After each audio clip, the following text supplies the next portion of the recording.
Aos 21 anos, o finlandês Linus Torvalds criou o Linux, sistema operacional livre que está presente na maioria dos computadores que armazenam o conteúdo da internet. Agora, aos 40, Torvalds visitou o Brasil pela primeira vez e, em entrevista exclusiva ao G1, falou sobre o nascimento do Linux, o estado atual do desenvolvimento do sistema e deu conselhos para quem quer seguir seus passos. And I actually thought when I was small I'd grow up to be a scientist. My grandfather was a mathematician at the university. My uncle was a physicist. So I kind of came from that background. And then I just got sucked into computers instead. It's still a hobby. It's still a hobby. It's the best kind of hobby. I mean, it's the kind of hobby that you take really, really seriously. It's also, the fact that it's also my work is, to me, personally secondary. I mean, it's, I still do it not because people pay me, but because it's the most interesting thing I can imagine doing. I don't do a lot of coding on the kernel itself. I end up being the person who brings together, takes other people's work and merges it into the kernel, decides when things get released, when I can merge something, when it's stable enough that I can take new code into the kernel, and then I make releases. And it's a lot of communication, actually. It's the release process, and it's talking to people, mainly over email. I never meet developers face-to-face except at conferences like this, and talking about the issues we have and what needs to get solved before I can do a release and things like that.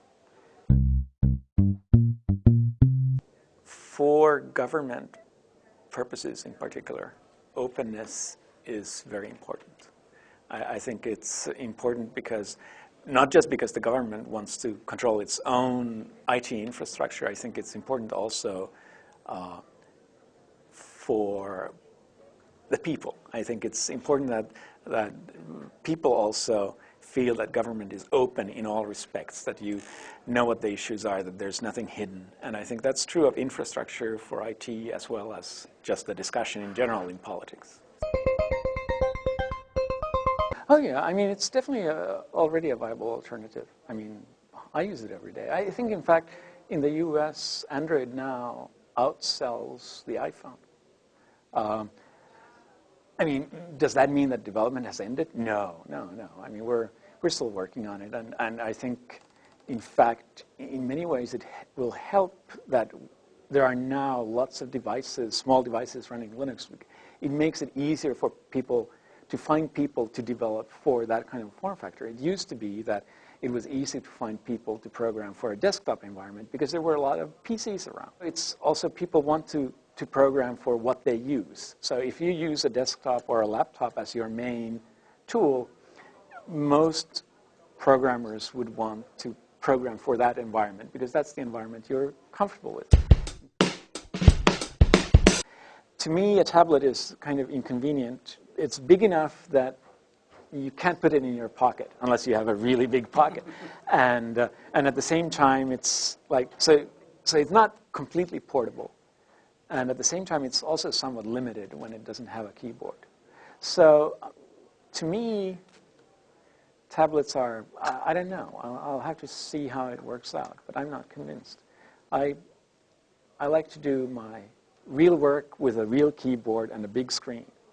And then I would like to have something small and really portable to take with me when I move around. So for me, the right choice is a laptop or a desktop and a cell phone. And the tablet seems to me to be pretty awkward.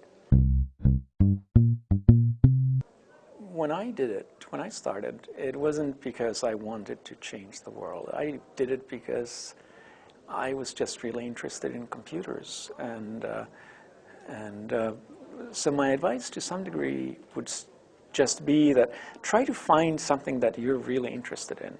You have to do it constantly for many, many years. I mean, whether it's sports, whether it's computers, whether it's music, anything, you need to spend hours and hours every day for 10 years. And if you do that, you'll be the best at something, right? But the only way you are ever going to spend hours and hours every day is if you find something that you are interested enough in doing.